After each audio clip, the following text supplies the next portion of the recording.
আমি চিৎকার করে কাঁদিতে চাহিয়া করিতে পারিনি চিৎকার।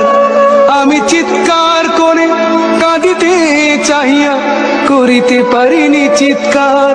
বুকের ব্যথা বুকে চাপায়ে নিজেকে দিয়েছি ধিক্কার। কতটুকু অশ্রু গড়ালে হৃদয় জলে সিক্ত, কত প্রদীপ শিখা জ্বালালে জীবন আলোয় উদ্দীপ্ত। কত ব্যথা বুকে চাপালে তাকে বলি আমি ধৈর্য। নির্মমতা কত দূর হলে জাতি হবে নির্লজ্জ।